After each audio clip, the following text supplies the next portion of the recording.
Welcome back to the Let's Talk Vibes podcast, where we speak soul contracts, illuminating the path to higher understanding. We're your hosts, Lauren and Yiannah, and this week we are joined by our guest, Bella, for a deep dive of the 9-9 energy. Welcome, Bella. Hi. Bella is a soul contract practitioner, healer, breathwork, yoga practitioner from Vancouver, and you are celebrating a birthday this week. How old are you going to be, Bella? I'll be 27 on Monday. And Happy birthday. So Thank the you. Monday just passed by the time everyone's listening to this. Wait, but also how fitting you're going into a 9 year and we're discussing the 9 frequency today. So true. Girlfriend, get it. Get it. So if you weren't already feeling this energy enough, get ready to feel it even more this year, basically, is what we're saying. Which, without further ado, let's get into it. So the 9s are all about power. They are the most powerful number in this system. And they also come with responsibility, right? Using power responsibly. And they come with a lot of protection as well. But one thing that we talk about a lot as practitioners is that if someone has 9s in their chart, depending on where it is, especially if it's going to be in a karmic position, but even if it's talents, you really want to look for where have there been themes of disempowerment in their life, because that's how we learn to use power. And that's especially how we learn to use power responsibly, is usually by having people maybe disempower us or maybe use their power in an irresponsible way that disempowered us. So Bella, where do you have this 9 in your chart? I have my 9 on my birth chart on my physical talents. And I've so deeply resonated with this number. When I got my first soul contract reading, I guess like 4 years ago now, the qualities of the 9 that were described in the talent position were just like so accurate. I was like, oh my gosh. It was cool because it talks about the power of the 9 and the like complete trust in spirit, you know? And at the time I had like just moved to Costa Rica, kind of like given up everything, and was really going with the theme of the 9 of just like trusting in the universe, letting everything go, and stepping into that. But yeah, the qualities of disempowerment have definitely been prevalent in my life. I was wanting to tell you guys about the fact that I come from a dragon's den. My mom also has a talent 9, my dad has a karmic 9, and my partner has a karmic 9. Wow. So lots of 9 energy in my field. Yeah.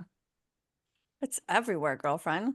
Mm-hmm. Meanwhile, I don't believe I have any 9s in my chart. So there's that. You don't have any? I don't have surprising. For me, I have 9s as spiritual karma in my birth name. In my common use name from birth, it was or it is in the spiritual goals. And then in my new optimized name of Lauren Joy Rose, it is physical karma.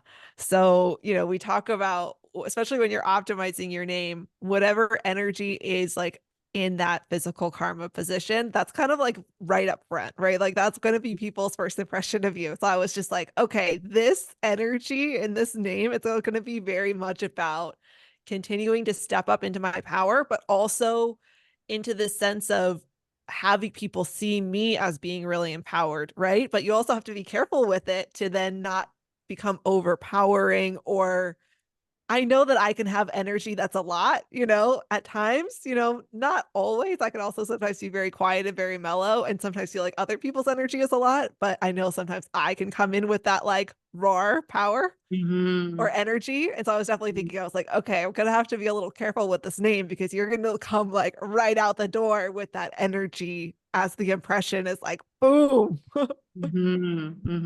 I actually have seen I've seen a lot of clients who will have really strong dragon energy, the 9 energy, and they're often the ones they're like, nobody will ever approach me. It's like people, like I'll be in a room or relationships or family or colleagues, and it's like they won't talk to me, they won't approach me, they won't like engage with me, and I'm like, yeah, they feel your energy. They feel the power you embody, and it intimidates a lot of people.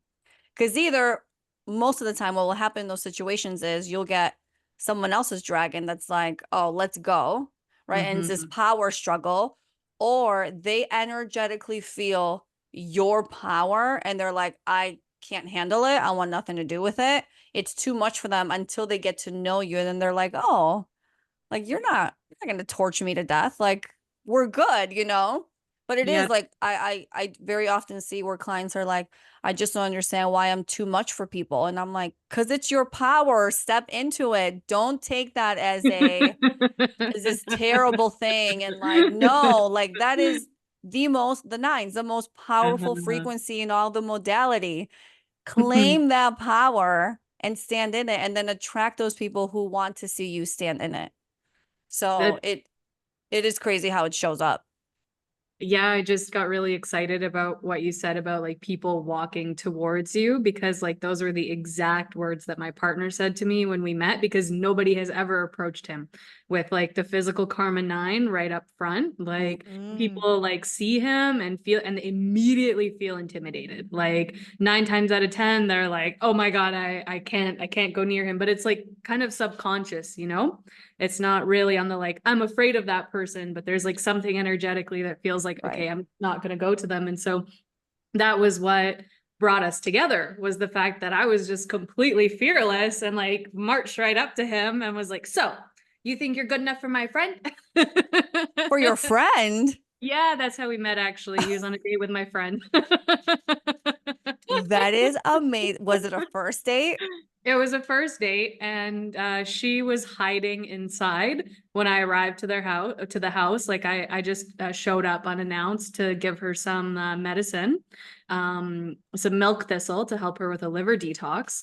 And yeah, she was hiding inside and was like, I really regret inviting him over. It's not a good match. Like she probably doesn't have too many 9s on her chart when you think about it. But yeah, she was like, oh no, like that's I'm too intimidated. I'm gonna ask him to leave. And I thought, like, that's a terrible idea. Like he had to drive an hour just to get to your place. Like, why don't we all go to the beach together? Would you like it if I joined?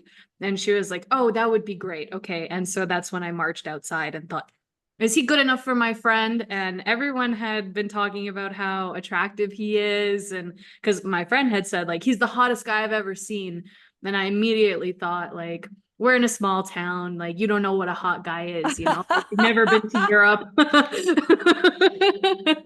And if he's really that hot, then like he's probably gonna end up with me. So Oh, that is the 9 for sure. Oh my God. Because 9 is yeah. Leo, It right? was That's like hilarious. the Leo confidence coming out. Just like, oh, well, if that's true, he's mine. Yeah. Yeah, if he's really that sexy, then we're gonna end, then we'll probably, you know, he'll find his way to me. But if he's not that sexy, then maybe it'll work out between you two. That is so funny. amazing. Yeah, but I felt that a lot, honestly, like just of people. What I felt a lot is that like the more that I become myself and the more that I feel like, oh, I'm me, you know, and I'm loud and I'm proud and I'm doing my thing, the more that I feel like people are like avoiding me or moving from me. And yeah, it's really interesting. And like you were saying about like encouraging your clients to just like focus on that power, you know, like it always happens that the more that I continue to be embodied with that, kind of get over the hurdle of like, oh, do people not like me or that kind of thing, you know, and to stay with it, then you're totally met with people that receive that energy, and people that are also in their power and having that relationship between cultivating power and being an empowered person. It's interesting. Yeah. It's an interesting idea. Like, what does it even mean, you know, to be empowered? To me, it means this like deep, deep, deep trust in the universe that no matter what I do or say or become, that it's like perfect and I'm totally guided and the universe is always with me throughout every single step. And so that feeling of empowerment is like, I can do anything. Well, but part of that 9 frequency is the fact that they actually have this, they are protected by source. They are, again, we're all protected, okay? But they have this extra protection where it's like, what do you want to achieve? What do you want to do? We're going to help you get there. It's like this push that helps you achieve. And so what you're saying is exactly the frequency. But I also want to ask you, do you have any 7s in your chart? Lots. Yeah. So when you Yeah. were saying how like you step into the power and you're like, but this is me and I want to be me and that, and that's how I want to show up. That is very much that 9 and 7 free combination. So you just embody it so well. Get it, girlfriend. What about 4s? Because of course, you know, that trusting in the universe is the 4. So do you have those in your chart as well? Well, I was actually wanting to speak to that. So my new name, my optimized name, Bella Tilaluimah, has 2 4s, and I don't have any 4s on my birth chart or in my common name since birth. So this is the first time in my life that I'm working with 4 energy, and it's just started coming online for me. And it has, like, at the start, there was like, when I first changed the name a year ago, I felt this big rush of like the different frequencies coming on. And when I felt the 4, it felt like, wow, like just relax and trust and slow down and chill. And like, oh, that was so nice. And now I'm feeling a little bit more of the karmic side of the 4. And it's actually the first time in my life that I don't feel the trust and the support from the 9, because the 4 feels completely blocked. And it feels like there is no flow. There is no spirit. There is no flow. There's no God. There's just you and your mind and what you can think of and achieve. And it's really interesting. I've never had those thoughts or feelings before. I've always felt a very deep connection to just to the trust of the universe, just always in trust, always in like, okay, where am I going now? All right, that didn't work out, but that's fine. The universe has a bigger plan. Now it's kind of like things don't work out and I'm like, oh my God, what happened? Yeah. Why? And so, yeah, it's amazing the power of the frequencies themselves to just like take on a new name. And like 9 is so powerful, but even just that like new wave of new energy coming in, like it's a lot. It's a lot. And learning with experiencing the 4 energy for the first time has been like, wow, that's intense frequency.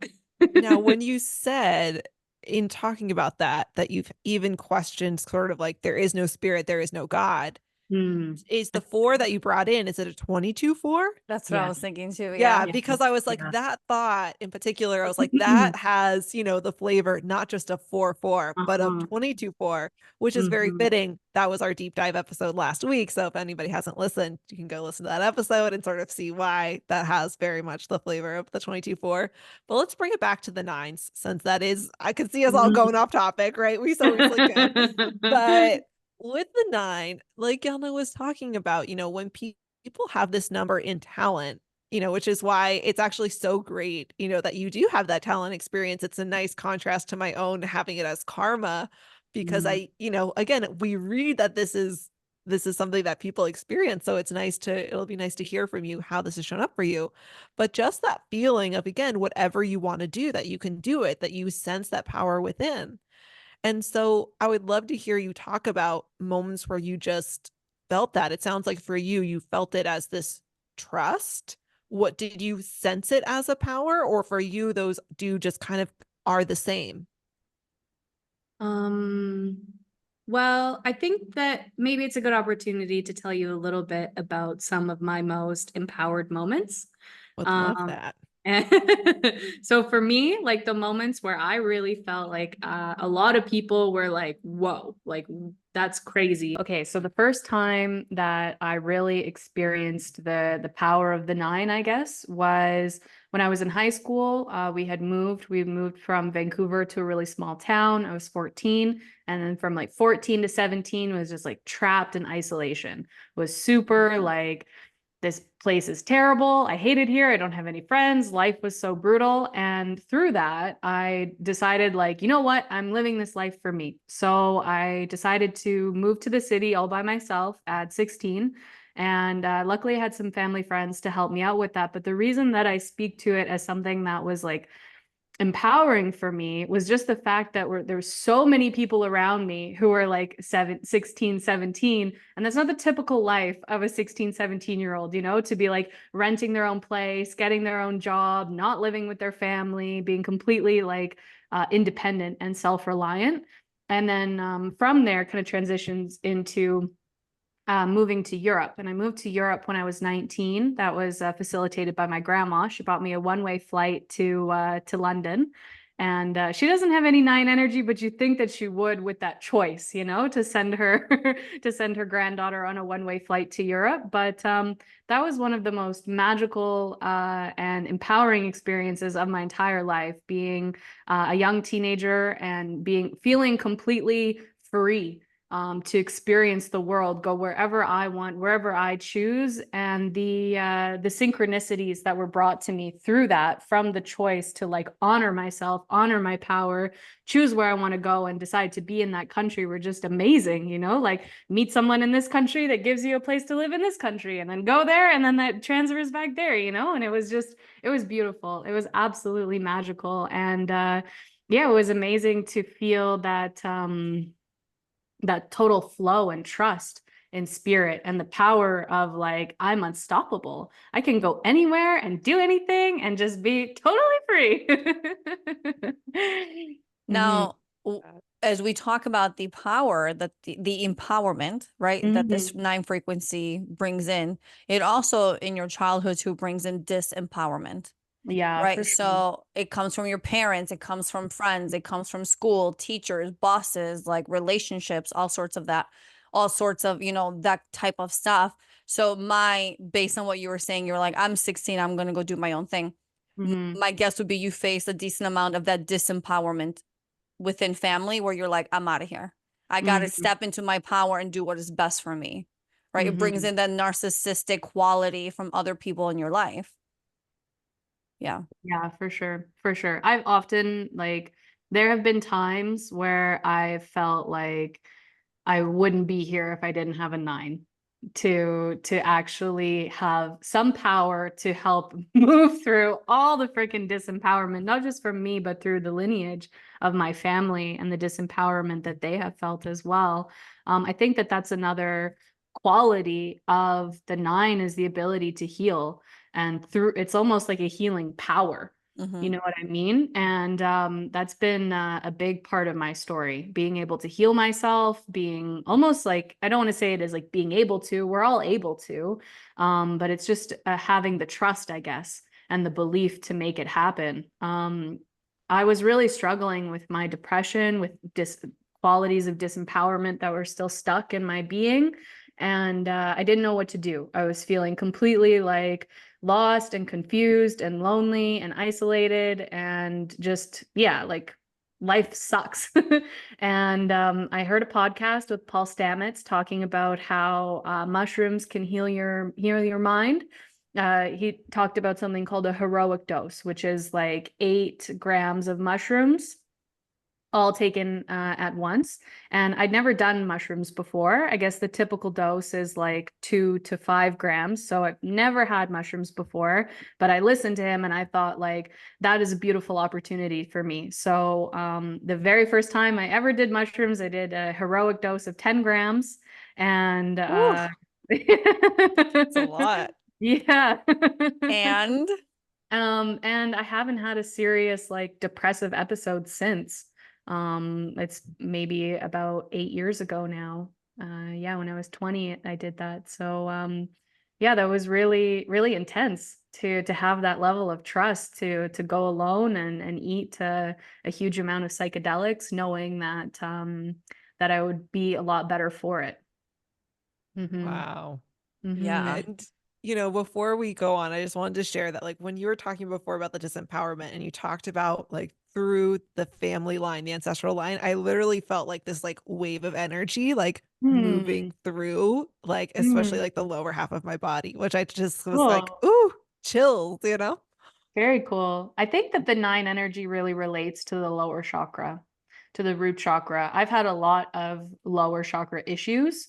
Mm-hmm. And just because it's our power center, right? Mm-hmm. It's where our power and our body comes from our butt, from our glutes, from our low core and our abs. And I felt very disconnected and disempowered through multiple experiences of my life, and that's really manifested in my lower body, and not just myself, but also people in my family too. So it's interesting that you felt that and you say that, because that's been a big focus of my journey right now, is working on and healing my lower energy centers so I can feel more grounded and safe in my body and safe in this life.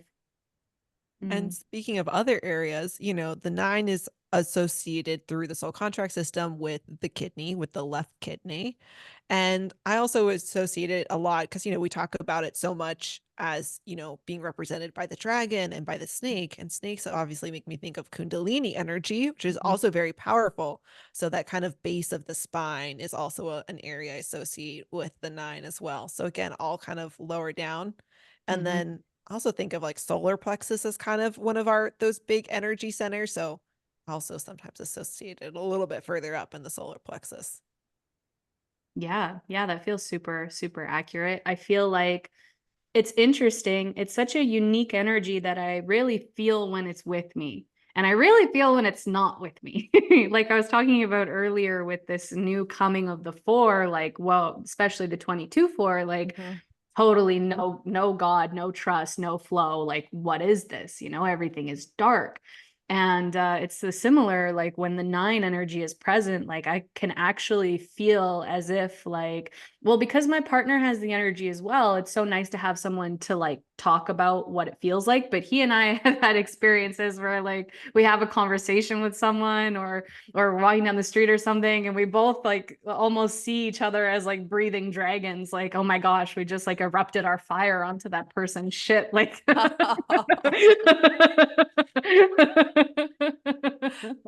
But you know, you just made when you were talking about, you know, bringing on that 22-4 and feeling that disconnection. We know when we optimize names, at first you're going to feel that effect of like the challenge aspect of that frequency before you step into the positive gift aspect of that frequency.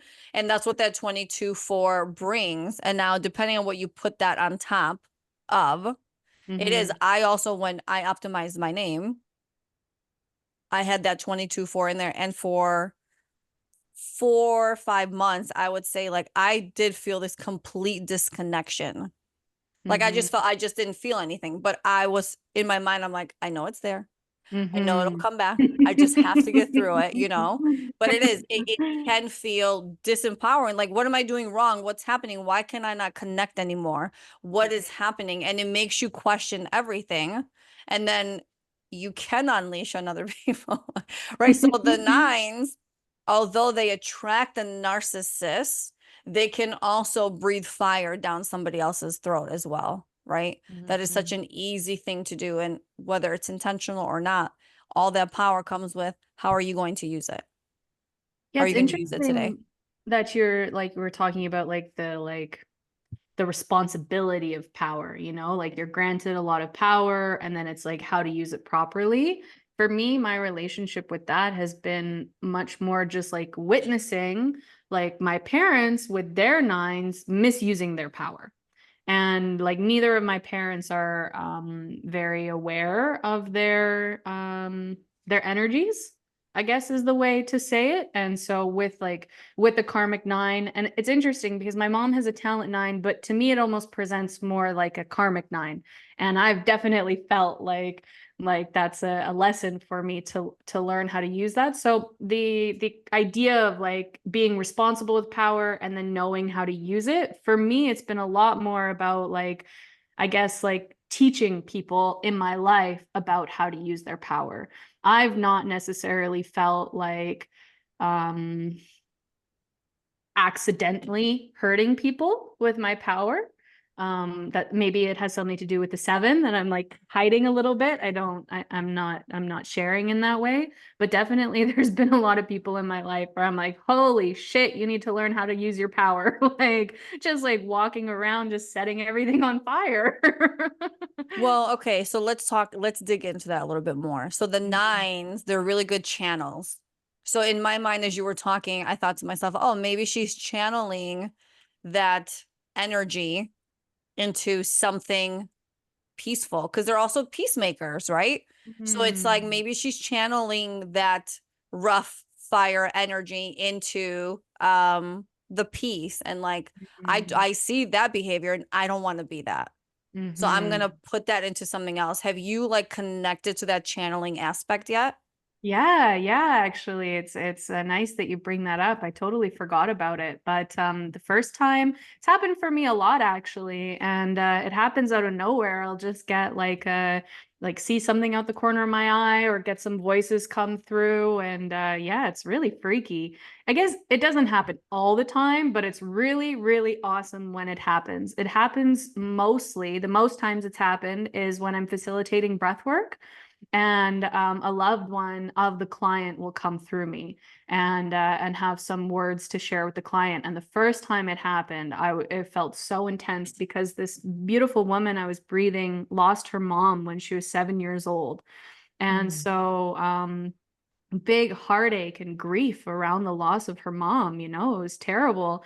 And I And could just happening at age 7, right? Like heart exactly, wound at yeah. age 7 Mm-hmm. connection.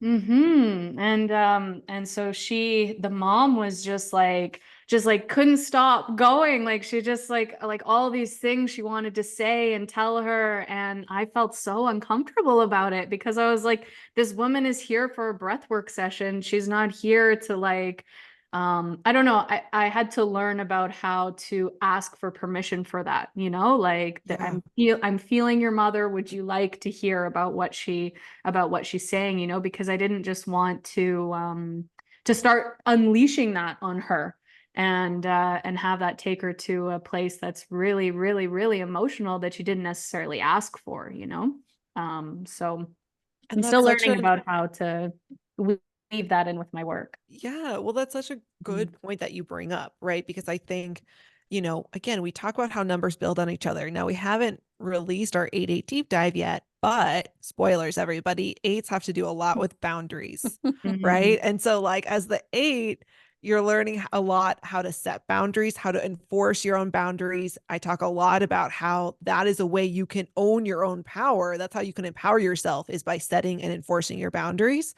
But I think with the 9s, right, again, building on that as maybe a person who has power, it is learning then to respect other people's boundaries, because that power of the 9, that fire could just burn through any boundary at any time if it wanted to, right? It has Yeah. the ability, the power to do that.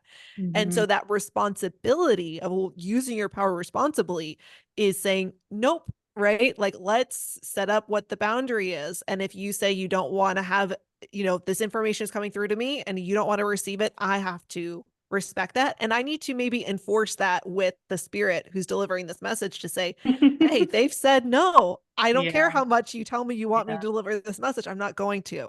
I have to Mhm. respect that.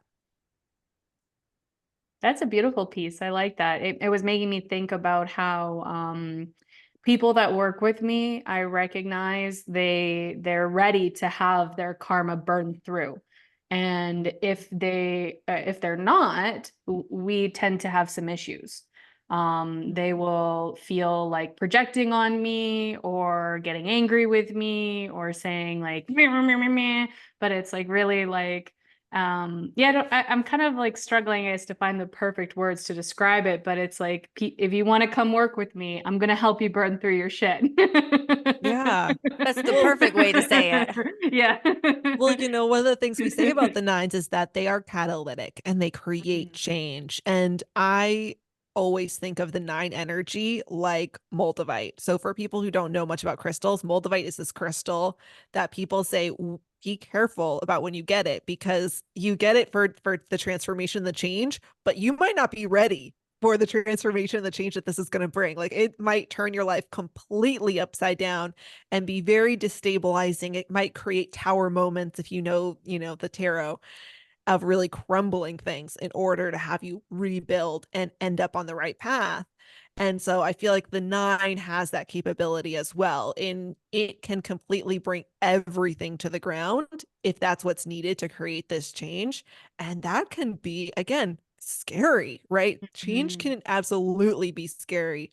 And so I think, again, when we talk about what people can sense from the 9 energy, they can sense the power of it. And depending on sort of the relationship in terms of maybe these client sessions, right? It's sensing, oh shit, this is going to turn my life upside down. Like I keep saying that I want change, but do I Mhm. really want what that change, like what will be required to change my life? Because this is not like, this isn't playing any games, this is going for it. Mhm. Mhm. Yeah, the constant changing is exhausting. Mhm. I have like a new identity every like 2 years. Like a complete like overhaul of like I mean, I woke up to my spiritual side of myself when I was 17, and I I realized at 17 like this is my reality. What I think about manifests for me. What I do is going to like to create, and my soul is here for a purpose. I don't know what it is yet, but it's like there's something big for me here. And so it's been really interesting. Like I'm from a small town in Canada, and just coming back to this small town, like I think it's a great reflection of just that like transformation and change when you have people that you've been to high school with and they've been here their entire life, and they've been doing the same thing since they've been doing since they were in high school. And yeah, it just feels like a really fun reflection of like, oh wow, like I'm on my fourth identity change since I've known you. So it's really often that people don't recognize me. People that I have met and that I know, within a year or 2 years, I'm already looking different, on a different path, doing different things, living in a different country. Yeah. And so when I got my soul contract reading, I was like, wow, this actually makes sense. Like I never understood um why I intimidated people, why people thought the way that I interacted with the world was something special, or something different. And then yeah, just like realizing that like, okay, wow, this like power of the dragon is not something that everybody has or carries or knows what it feels like to feel like um transforming yourself, burning through, and like that's like hard work. It's not comfortable to sit with the all of your shit and your trauma, and to actually feel it and allow it to move through your body. And I feel like that dragon energy, the 9 energy, has just helped me so much in that area in particular. Now, after like years of building a relationship with this part of myself, and learning tools like learning breath work and the soul contract work and all of that has just made it, I don't want to say easy, but that it's more comfortable maybe. Or I think the best way of describing it is like it's like a highway, and I have more clear, direct access to the dragon within myself that can burn through something, really integrate something, and allow it to leave my body. Just recently, a few weeks ago, I was feeling like I was manifesting fibroids. I went and got some ultrasounds, and I got some okay, there's fibroids. That's from like rejecting yourself, not fully embodying who you are and where you're meant to be. And I had this big feeling of it. I felt this dragon come into me with these big wings and burn through it. And now like the ultrasounds are showing that they're almost completely gone. Ugh, So that's I love it. yeah. Thank you, dragon.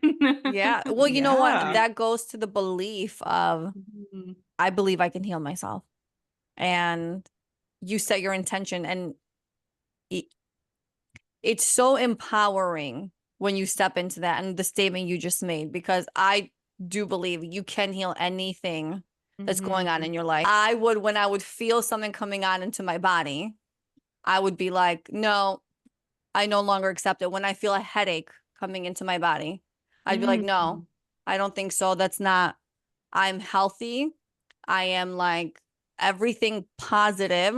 And I remember, this was in my 20s. I remember I used to, like, I would see like almost immediate change into like the positive, into the complete health.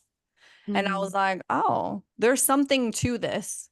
There's something to this, because every other time I would get that full blown headache. Every other time I would be in that space, and you're like, oh, I don't feel good. Oh, I'm sick. Oh, well, you're telling yourself those things. So that's what you're manifesting.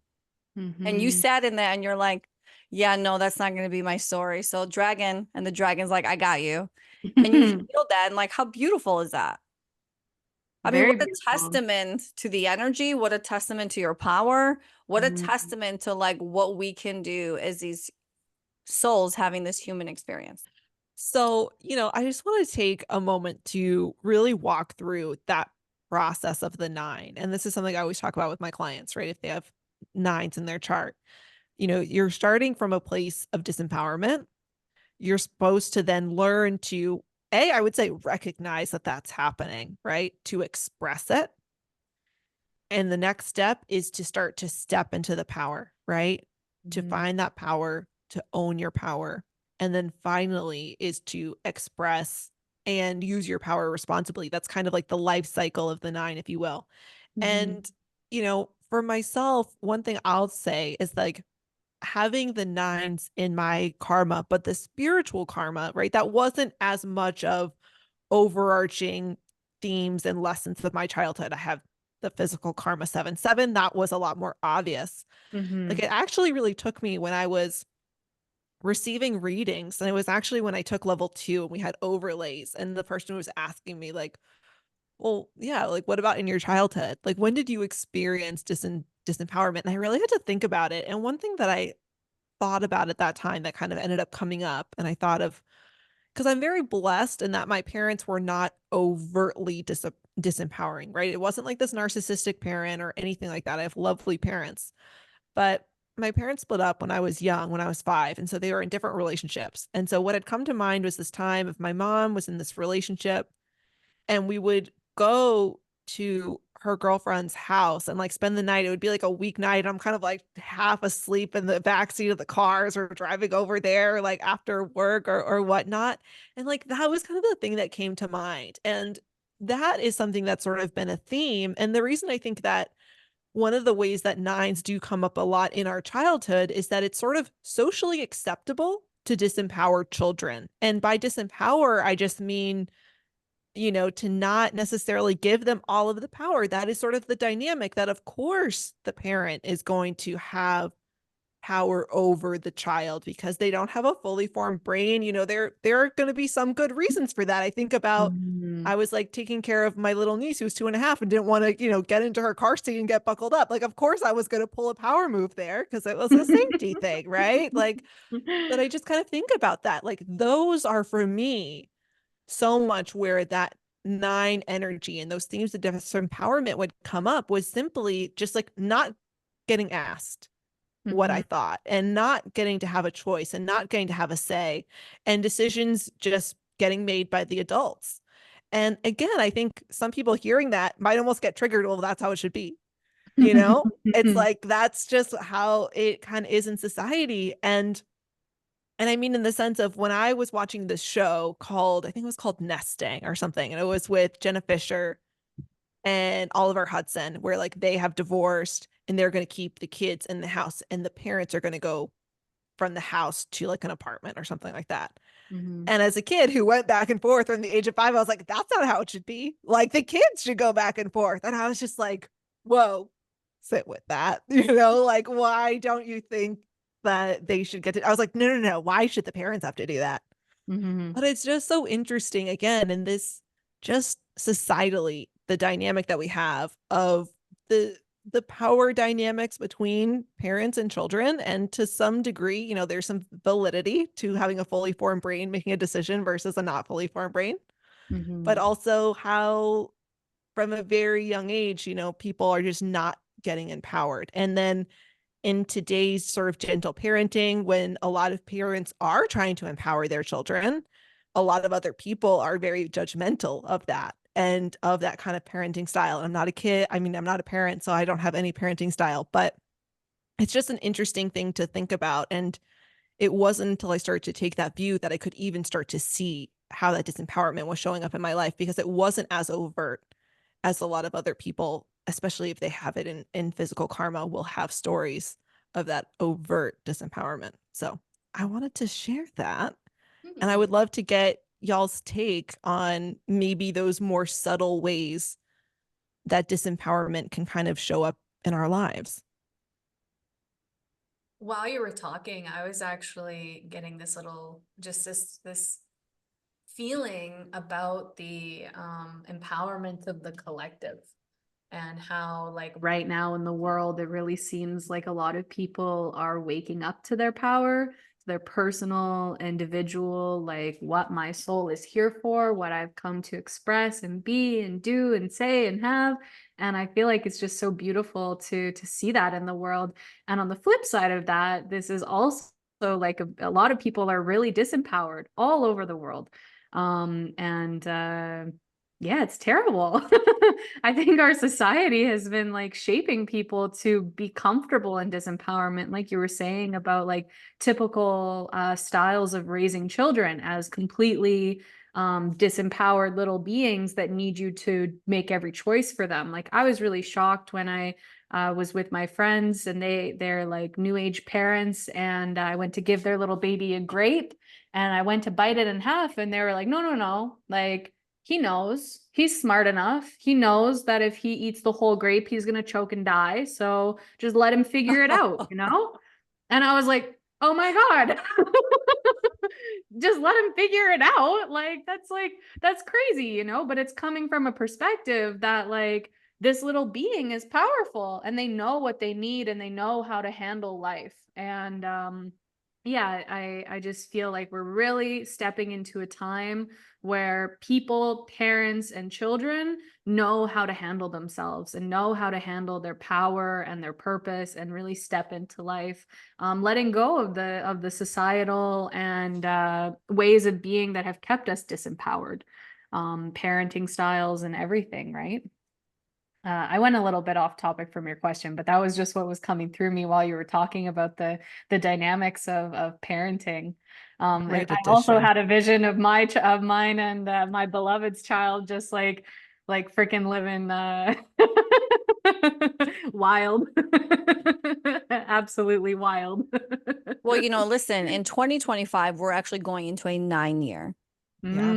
So that whole power disempowerment struggle is going to show up for a lot of people. And, Lauren, when you bring in that whole parent child aspect, something I learned from my mentor, this was sometime last year. We were talking about children, and she was talking to me about her daughter, and she said, something about her daughter achieved or accomplished something. And she's like, Mom, well, are you so proud of me? And she said, I told my daughter, well, are you proud of yourself? And I remember going, oh my God, that is so simple. It's about not saying, I'm so proud of you. It's about, aren't you so proud of yourself? Putting the power and the reward back to that child. So when they do stuff in life, it's not they don't need your praise to feel empowered, to feel like, oh, I did the thing and this is what I should be doing. It's about claiming their own and saying, I really made myself proud today. And that is good enough. And that puts me in this beautiful position and I can move forward in life.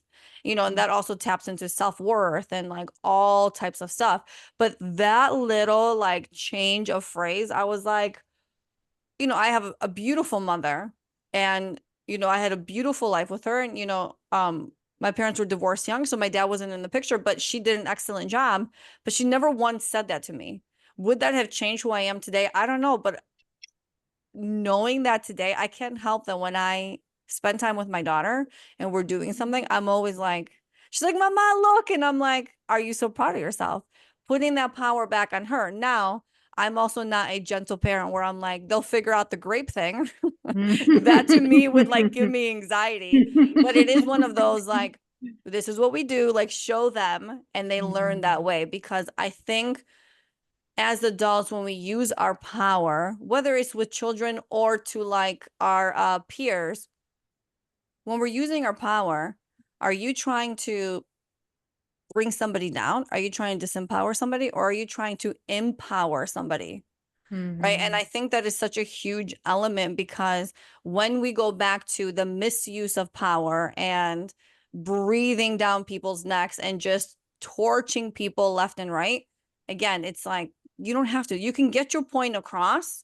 You can share the thing you want to share. You can make the impact you want to make without having to step on people along the way. You know, and that is such a huge, huge thing, huge part of it. And when you step into the beauty of this 9 frequency, you know, it's a very creative energy. It's a very, it's a healing energy. It's that channeling, that mediumship. It's like there's so many beautiful qualities to this frequency. Step into it. As we say all the time, we don't have to be stuck in the challenge. We are meant to thrive. We are meant to be more than what we have ever imagined. You know, so like step into that, figure out how to get out of that disempowerment. Not that it's easy. I don't have 9s in my chart, but guess what? I've disempowered myself. I know when I'm disempowering myself. I know there's been times in my life where I have been disempowered. And even in that moment, even as it's happening, you know it's happening, but you're like, I still don't kind of really know how to get out of it. And it takes a minute. And then when you're out of it, you're like, oh shit, I'll never deal with that again. That will never be me again. Because now you're like, I know better. I'm accepting better for me. And that's no longer my reality. But you have to heal through things. You have to like take on and acknowledge, this was my experience. I went through this. How can I heal that to grow out of it? You know, it's again, not an easy thing to do, but something that we can all tap into for sure. You know, Yiannah, as you shared this about the aren't you proud of yourself, it kind of reminded me of a thought that I had as Bella earlier was sharing her definition of empowered. And she said for her it was about that trust. And I thought, okay, well, what is it for me? And I kind of thought of it in a little bit in a way of a 7, right? And it's that it's like it's just you owning yourself, right? And just being like ownership of yourself. And there's so many facets to that, right? Because what I was sort of thinking is I'm like, you're owning your decisions, you know, you're owning that responsibility that comes with all of that. You know, it's like just kind of owning yourself, but also like authentic self, right? That's where the 7 can come in. But as you just shared this aspect about the aren't you proud of yourself, it's brought me back to that because in this sense of, I mean, I have these moments. I see lots of people who have these moments in their life where you are so proud of something that you did, but then somebody whose opinion really matters for you doesn't match your energy and you come down to their level instead of staying where you were of being so proud of yourself. You let their feeling on it kind of bring you down. And so many of us do this, right? And so that talking about well, it doesn't matter if I'm proud of you. Are you proud of you? That should be enough. It kind of brought me back to that owning of yourself. And regardless of other people's feelings or thoughts, opinions, just like being centered in yourself, right? Being your authentic self, all of those things, like that is to me, that is the empowerment. True empowerment. Yeah. Yeah. The confidence to like be who you are and express who you are freely is like, I don't think not enough people have like fully accessed that in this world, you know? And I really pray that every single person who's currently alive knows the deliciousness of what it feels like to be confident and comfortable and expressing who you are in your like wildest imagination of what that means. Because like at the end of the day, we're all super weird. Like we're all have like the weirdest little like interests and quirks and like whatever, right? And yeah, I think that lots of us have grown up in ways where we feel judged or it's not safe. Like I really resonated with what you said, you know, when you're like really proud of something and then somebody has some shitty opinion and you're just like lose all your energy. Like that happens to me a lot, having parents that have been really abusive. Because almost everything that I've tried to do in life, my parents have been like, made nasty comments. In particular, my mom has been really nasty to me in this life. And so it's been a huge learning to, that's been one of my biggest tools to try to really embody, of just being myself, being confident in myself, being comfortable in myself, and free to share myself and what I think and I feel. And it truly feels so empowering, like you were saying, Lauren, like the real definition of personal power. Yeah. Mhm. You know, that reminds me of Esther Hicks when she talks about the bag of marbles. Do you guys know what I'm talking about?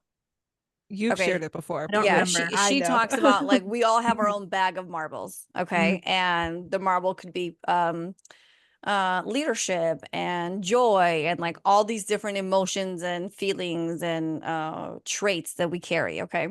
And I'll use the example where you're like, your bag of marbles is so lit up and just so like encouraged and happy because you just did this thing. And then when you come near somebody else who's negative, who's just nasty, who just can't see you sit in your power, and you're like, oh my God, I want to do this business venture, or I just did this thing. They're like, yeah, but you know, it's a lot of work. You probably won't succeed. Everyone else is doing it. Like, whatever. What happens is their lit up negative marbles now affect your bag of marbles. And now that fear comes in, and now that doubt comes in into you. And you're like, I didn't even put it there. That wasn't my intention. I really wanted you to celebrate with me, but they can't. Because what Mhm. happens is, especially with you with your 9s and your 7s, as you step into your authenticity and your power, you're triggering people now who have not stepped into theirs. And one of two things happen. Some may be like, wow, you know, I really see the progress in Bella. I see the power. I see it. That encourages me to work on myself too. But most people will be like, you're triggering where they are stuck in life. You're triggering where they are disempowered, where they are not authentic, where they're not showing up. So what else do people do? They have to reflect that back to you. You must be doing something wrong Mhm. because they can't take on themselves. And Mhm. so when you're in those moments where you're like, I was so happy, and now this person completely torched this joy or excitement I had about something, it is up to us to claim back that power and go, no, I'm going to sit in this because I believe in it. I believe in myself and I know I can do it. So it's like surround yourself with people whose marbles will light you up in the most beautiful way. But it's true. Sometimes the toxic people in our lives, especially with that 9 frequency, is the people that are closest to us. And that can be really hard to disconnect from those people. So unless you're able to really set really strong boundaries where you're like, okay, I have to go to family dinner, you know, once a month or whatever, but I am strong enough to say, I will not take on anybody's shit. I will not be triggered, upset, dismissed, disempowered. And you can leave there an hour later feeling just as good as you are from before you walked in. Or you got to say, you know what? I love you, but you're not for me. I wish you the best, but this is not the life I want for myself. And as hard as that is, it gets you the biggest reward because now you're going to use that energy to surround yourself with people who want to see you succeed. And it's like, what's more rewarding than having your own cheerleading squad that's there to support you the way you would support them? You know? Okay, that's my rant. That's, The thing but that I just thought of, like, as you were saying, like, oh, like a cheerleading squad, and what I've been feeling is like just the effects of like childhood trauma and like being abused by somebody so close to you. My work recently is really removing the thoughts and feelings that are not my own, that I've taken on from somebody else, from somebody else's toxic ideas about who I am and who I'm not, you know? And it's really interesting how other people's shitty little marbles can get lodged in our brains. yeah, And we take them as our own, but they don't serve us and they're not good for us. And no. so that's something that I've been really, really working with, is setting up like energetic boundaries around myself about who can actually reach me. which was something I didn't really work with before. Like I've always been trying to heal my mom and trying to show her like a different way of being. And just recently I've realized like I think yeah, the best thing I can do is just set up energetic walls and focus on myself and find that group of cheerleaders that actually support me and care about me and are for me and for my power, you know. But when we're stuck in other people's shitty ideas about us, it's like we're like pushing that good love and that good inspiration really far away, because it's like, oh no, I'm in these ideas, right? I think that's something that everybody has to really deal with, regardless of the energies that are on their charts necessarily. We all have people and things that have gone on that feel terrible and leave damage. Yeah. You know, my neighbor, she's in her 80s, okay? And she loves to say that if everyone takes their pile of shit and they put it in the middle of the table and sees everybody else's pile of shit, they'll take theirs back. Right? So it's like we all think that the worst thing that happened to us is the worst thing to ever happen, right? My toughest thing is equivalent to your toughest thing. And we always think that everyone else has it better, but everyone has to go through their own shit. Everyone has to experience their own challenges, their own struggles to hopefully grow and become this beautiful, powerful, empowered person, you know? And it's like, it's so easy to think that it's just you going through things, but it's not. It's everybody. It's everybody. And the sooner you realize that, the sooner you can kind of laugh at it, if you will, and go, okay, you know, everyone's dealing with something. So how can I best deal with what I got? That's it. Because it's yours. It's stuck with you. It's not going anywhere until you deal with it. So that's crazy. Okay. Any last words on our powerful 9-9 frequency? So there like was we've said it all, but Bella, what do you Go ahead, have? Bella. Well, there is just this one part of the 9 that we haven't spoken to yet, that was briefly spoken to, but is super accurate in my life, which is just the creativity of the 9. And I wanted to tell you guys a little bit about that, just in the sense that like it's so funny feeling like you can do anything and you can create anything without any training or previous knowledge to just feel like I can take that on. So I have a craft room that is literally full of every single crafting modality that you could think of. Because at some point I was on Instagram or Pinterest or wherever and got inspired and thought, oh, I can do that. Oh, I can do that. So literally, like, there is no form of art that is safe from my hands. I love that. Well, a final thought on that for me would be, you know, I talked about the 9 being the left kidney, and like the right kidney is the 6. And there's even an association because of the forms of these numbers of like a 6 and a 9, right? Like, yeah. so, you know, the 6, we're going to have an episode on that in 2 weeks. It's all about the creativity. So we're going to get even more into that aspect. But yeah, you know, we talk about with the 22 has a piece of the energy of like all of the energies of the system. But I feel like the 9 is almost like a mini 22 in that aspect. Like you really can see aspects of like so many of the numbers, especially 1 through 9 in the 9, right? The creativity of the 6, the expression of the 3 and of the 5, the authenticity of the 7, and owning your true self, the trusting of the 4, right? At the boundaries of the 8. It's like I hadn't really thought of that before, but it kind of does have this little piece of so many of those numbers that come before it. So yeah. I love it. Bella, thank you so much for joining us today. It was an absolute Thank you. pleasure. Thank Can you. you let our listeners know where they can find you? Yeah, thank you so much for having me. It was such a wonderful experience to hop on here. This is actually my very first podcast. Never talked on a podcast Oh, before. we popped So your cherry. yeah. Birthday week, everybody wish Bella a happy birthday in the Oh, comments if thank you're you. watching this week. Yeah, but if anyone would be interested in finding me on the online world, my business is named Balance Breathing.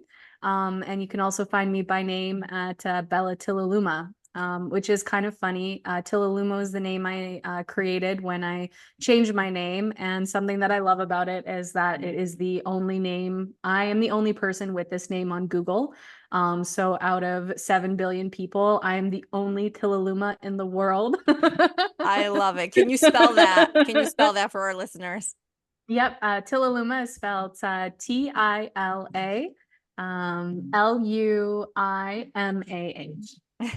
Beautiful. It will be written as well. It will be written as well. Don't worry. Yes, yes. But yeah, that's an easy way to find me. The Love only.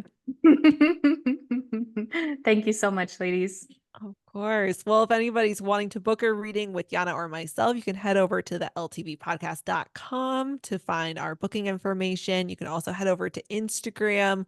Let us know what you thought of this episode. How does the 9 show up in your life, whether you have the 9s or you're not? These themes of empowerment, disempowerment, what does it mean to be empowered to you? Let us know. We'd love to have you as part of the conversation.